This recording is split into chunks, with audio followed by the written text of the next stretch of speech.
ഈ ഇപ്പൊ സിനിമയിൽ ഇപ്പൊ സ്റ്റാർ ആയിട്ടുള്ള ഒരാളുടെ ഒരു കമ്പാനിയൻ അവരധികം അവരെ വെച്ച് സിനിമ ചെയ്തിട്ടില്ല. ഇപ്പൊ സമീർ ഖാന്റെ ആദ്യ ഭാര്യ അമീർ ഖാനെ വെച്ചിട്ട് സിനിമയെ ചെയ്തിട്ടില്ല. അവര് ഡയറക്ടറാണ്.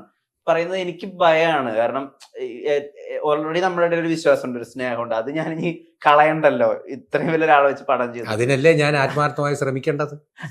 അതെ. അപ്പൊ അത്രമാത്രം നമ്മള് ചെയ്യത്തില്ലേ? അത് ഒരു കുടുംബമായത് വെറുപ്പിച്ചാൽ തീർന്നില്ലേ? അതിന് ആത്മാർത്ഥമായിട്ട് പരിശ്രമിച്ചിട്ടുണ്ട്, നല്ലോണം പരിശ്രമിച്ചിട്ടുണ്ട്. അന്ന് പ്രസ് മീറ്റിൽ തന്നെ ചേച്ചി പറഞ്ഞിട്ടുണ്ടായിരുന്നു, ഇപ്പം ഈ പുട്ട് വെണ്ടക്കക്കറി കടുകുറ ചേച്ചിയുടെ കോൺട്രിബ്യൂഷൻ ആ സീൻ അവിടെ ഉണ്ട്, ഡയലോഗ്സ് അവിടെ അപ്പൊ പറയാണ് സത്യേട്ടൻ. അല്ലെങ്കിൽ മാറ എപ്പടിയാவது ചേച്ചിയുടെ മാറ എന്നുള്ളത് അങ്ങ് പറഞ്ഞങ്ങ് അറിയുന്നതൊക്കെ ചേച്ചിയുടെ കോൺട്രിബ്യൂഷൻ ഉണ്ട്. വല്ലാതെ ജഗദമ്പയിൽ അതുണ്ടോ?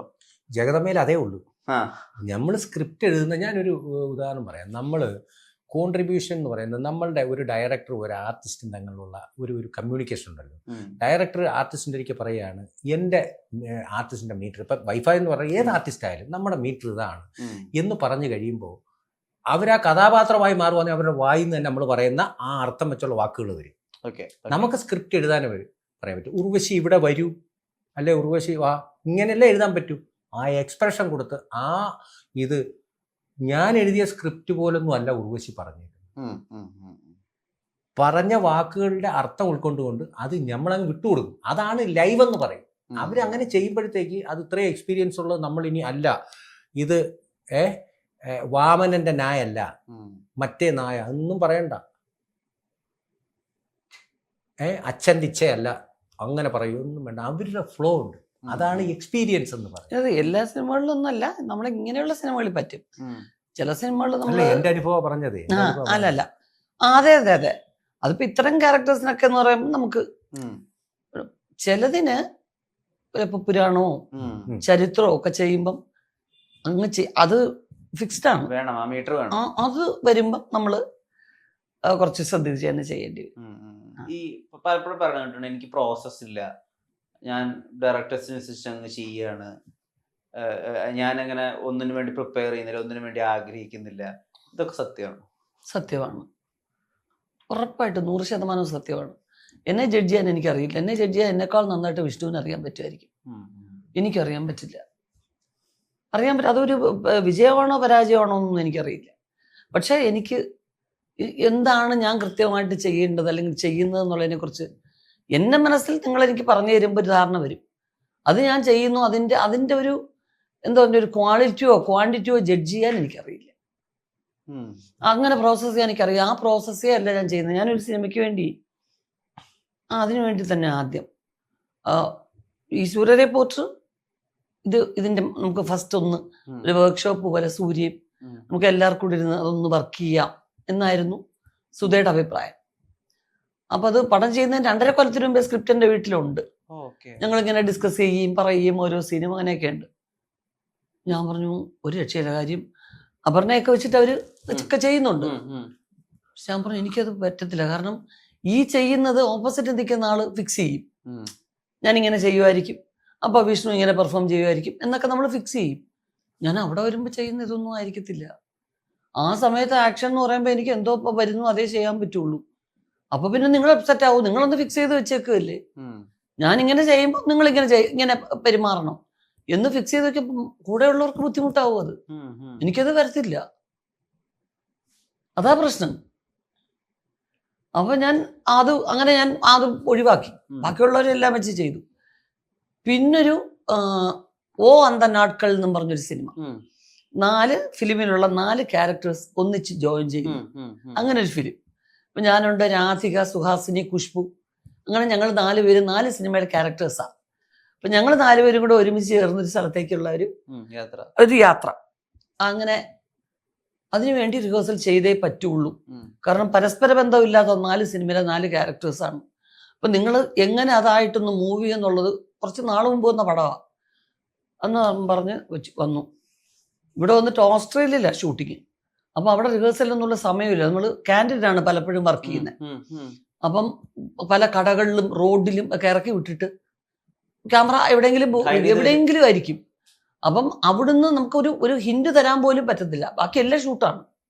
അപ്പൊ നിങ്ങൾ അതിനിടയ്ക്ക് നിങ്ങൾ പറയുക ചിലപ്പോൾ ഒരു ചെറിയൊരു നോട്ടമൊക്കെ നോക്കും അവിടെ ഒന്നുകൂടെ കാണിക്കും, അപ്പോൾ ഒന്നുകൂടെ നമ്മളത് പറയണം. അപ്പൊ അതെനിക്ക് അത്ര വലിയ എക്സ്പീരിയൻസ് ഇല്ല, അങ്ങനെ പോയി. പക്ഷെ അവിടെ ചെയ്തതൊന്നുമില്ല, ഞാൻ സ്പോട്ടിൽ ചെയ്ത്. അപ്പൊ സ്പോട്ടിൽ ഷൂട്ട് കഴിയുമ്പോൾ അവര് ഇതാണോ പറഞ്ഞത്, അവിടെ വെച്ച് ഇങ്ങനെ അല്ലല്ലോ ചെയ്തത്. അപ്പൊ ഞാൻ പെട്ടു. അപ്പൊ ഞാൻ പറയാം അങ്ങനെയല്ല, എനിക്ക് ഇപ്പോഴും ഇങ്ങനെ തോന്നി, അതങ്ങനെ തോന്നിയ പോലെ ചെയ്യാൻ പറ്റും. അവിടെ വന്നപ്പോൾ കൈയെടുത്ത് ഇങ്ങനെ എന്നെ നുള്ളുമ്പോഴല്ലേ ഞാൻ ഇത് പറയുമെന്ന് പറഞ്ഞ്, പിന്നെ എന്നെ നുള്ളാത്തെന്താ? അപ്പൊ ഇപ്പൊ തോന്നിയില്ല നുള്ളാൻ. അന്ന് അവിടെ ഇരുന്നപ്പോ എനിക്ക് സൗകര്യമായിരുന്നു നുള്ളാൻ. ഇതിപ്പോ 4 പേരും കൂടെ നടന്നപ്പോ അങ്ങ് അറ്റത്തായപ്പോ എനിക്ക് നുള്ളാൻ പറ്റുന്നില്ല.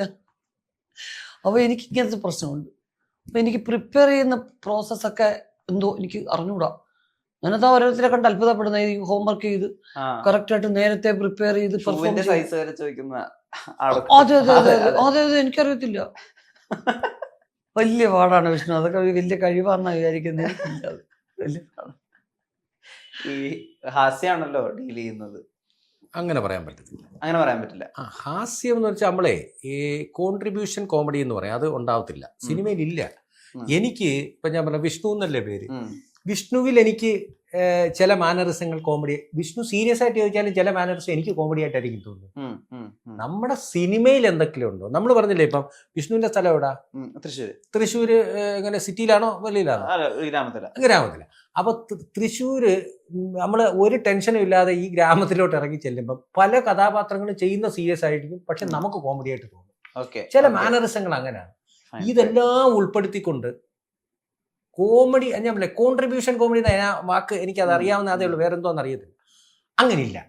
നമ്മളെ ഒരു കോമഡി കാണിക്കാൻ വേണ്ടി ഒരു കഥാപാത്രത്തെ ഇവിടെ എൻ്റെ ആ സ്ക്രീനിലേക്ക് കൊണ്ടുവരുന്നതിൽ ഇവിടെ ഉണ്ട് ആൾക്കാർ. നമ്മളെ കണ്ടെത്തിയാൽ മതി. നമ്മുടെ സംഭാഷണത്തിൽ ഒരു ദ്വയാർത്ഥം പോലും ഞങ്ങളുടെ സിനിമയിലില്ല. കുടുംബമായിട്ട് അപ്പം നമ്മൾ വിചാരിക്കുക ഇന്നെ നമ്മളിപ്പോൾ ഒരു കച്ചവടക്കാരനെ കാണുന്നു, അല്ലെ ഒരു രാഷ്ട്രീയത്തിലുള്ള ആളെ കാണുന്നു, ഇവർക്കൊക്കെ ചില ഇത് സംഭാഷണ ശൈലിയും കാര്യങ്ങളും ഒക്കെ. നമ്മളിപ്പോൾ ഒരു ഉദാഹരണം പറയാണ്, വിഷ്ണു ഞാൻ കൊല്ലത്ത് പോയപ്പോൾ എന്ന് ആ കൊല്ലത്ത് പോയപ്പോൾ എന്ന് ഞാൻ വെറുതെ ചോദിക്കേണ്ട ആവശ്യമില്ല. നമുക്ക് എന്ത് പോസിറ്റീവായിട്ടും എടുക്കാം, നെഗറ്റീവായിട്ടും എടുക്കാം. അപ്പോൾ ഈ പോസിറ്റീവായിട്ടുള്ള കാര്യങ്ങൾ പോസിറ്റീവായിട്ട്, നെഗറ്റീവായിട്ടുള്ളത് കോമഡിയുടെ ഒരു ഇതാണ് പറഞ്ഞത്. ഈ എന്താ എൻ്റെ പടത്തിനകത്ത് 2 മിനിറ്റ് 5 മിനിറ്റ് കോമഡി ഇരുന്നോട്ടെ, അതിനൊരു ആർട്ടിസ്റ്റിനെ സെലക്ട് ചെയ്ത് അവിടുന്ന് ഒരു കഥാപാത്രത്തിനെ ഉണ്ടാക്കുന്ന പരിപാടിയേ ഇല്ല.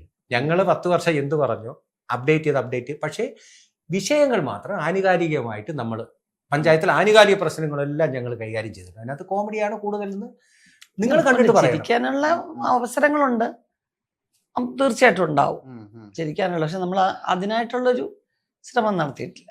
ചേച്ചി പണ്ട് സിനിമയിലുണ്ടായിരുന്നു, ഇപ്പൊ കൂടെ ഉണ്ടായിരുന്ന ഒരുപാട് പേരുണ്ട്. ഏത് റോളിലും ഫിറ്റ് ആവുന്ന, ഏത് സംസ്കാരത്തിലും ഏത് ഭൂമികയിൽ കൊണ്ടുവച്ചാൽ, ഇപ്പൊ നായകന്റെ കൂട്ടുകാരനാക്കാം, നായികയുടെ അച്ഛനാക്കാം, ആര് വേണമെങ്കിൽ ആക്കാം.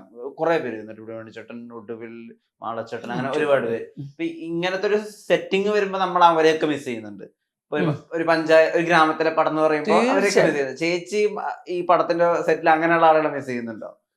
തീർച്ചയായിട്ടും വിഷ്ണു അവര് മിസ് ചെയ്യുന്നു എന്ന് പറഞ്ഞാൽ ഞാനിപ്പോ അവരോട് എത്രയോ സിനിമകൾ അവരില്ലാത്ത ഏത് സിനിമയിലാണ് അഭിനയിച്ചിട്ടുള്ളതെന്ന് വേണം ചോദിച്ചാൽ.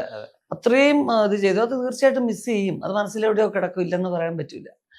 അത് ഉറപ്പാണ്. കാരണം നമ്മൾ അവരെങ്ങനെ കണ്ടുവരുമ്പോൾ സത്യേട്ടൻ പറയുന്ന പോലെ എൻ്റെ പടത്തിലെ കഥാപാത്രങ്ങളിൽ പലരും ഇല്ല ഇപ്പം. അതൊരു മിസ്സിങ് തന്നെയാണ്. പക്ഷെ അതുകൊണ്ട് അത്തരം സിനിമകളോ അത്തരം പ്രമേയങ്ങളോ നഷ്ടപ്പെടുന്നില്ല. അവരാക്കി മാറ്റിയെടുക്കാൻ നമ്മൾ ശ്രമിക്കണ്ട. പക്ഷെ നമുക്ക് നമ്മുടെ കഥയ്ക്കും പശ്ചാത്തലത്തിനും പറ്റുന്നവർ വന്ന് അങ്ങനെ വരുന്നുണ്ട്. അത് മാത്രമല്ല, സിനിമയ്ക്ക് നമ്മളെ പോലെ ഇവർക്കെന്ന് വെച്ചാൽ ഒരുപാട് സെന്റിമെന്റ്സ് ഉണ്ട്. ഇത്രയും വലിയ ആർട്ടിസ്റ്റുകളുമായിട്ടൊക്കെ പറഞ്ഞു നമ്മൾ സിനിമയെ നോക്കുമ്പോൾ നമ്മുടെ ഒരു കാഴ്ചപ്പാട് എല്ലാവരും നടന്മാരും ഒക്കെയാ. വീട്ടിൽ ചെല്ലുമ്പോൾ വിഷ്ണു വീട്ടിലോട്ട് ചെല്ലുമ്പോൾ 7 മണിയായി. 6 മണിക്ക് കൂട്ടുകാരിക്ക് ഇരുന്ന് ന്യായം തള്ളിക്കൊണ്ടിരുന്നതാ. വീട്ടിൽ ചെല്ലുമ്പോൾ പെണ്ണുപിള്ളേക്കും അവിടെ ഒരു ഓഫീസിലൊരു ജോലി ഉണ്ടായിരുന്നു. ഇത് അഭിനയം. ഇത് ഭാര്യയുടെ മുമ്പിൽ ജയിച്ച അഭിനയം. എല്ലാവരും ആർട്ടിസ്റ്റുകളാണ്. നമ്മളിപ്പോഴും ഇവിടുത്തെ മുൻനിര വലിയ ആർട്ടിസ്റ്റുകളൊക്കെ ഏത് വേഷവും ചെയ്യും. നമ്മൾ പറയാം, വിഷ്ണു അവരുടെ ഒരു ഡയറക്ടർ എന്നുള്ള ഒരു ചെറിയ കാഴ്ചപ്പാട് പറയുകയാണ്. വിഷ്ണു ടിക്കറ്റ് എടുത്ത് അവരുടെ സിനിമ കാണാൻ ശ്രമിക്കുമ്പോൾ ഞാൻ ടിക്കറ്റ് എടുത്ത് അവരെ കാണാൻ നിൽക്കുന്നതാണ്. അത്ര വലിയ ആർട്ടിസ്റ്റുകളുണ്ട് നമ്മുടെ മലയാളത്തിലും. ഒരുപാട് പേരുണ്ട്. പുതിയ ആൾക്കാർ വരികയും ചെയ്യുന്നുണ്ട്, എന്തും ചെയ്യും.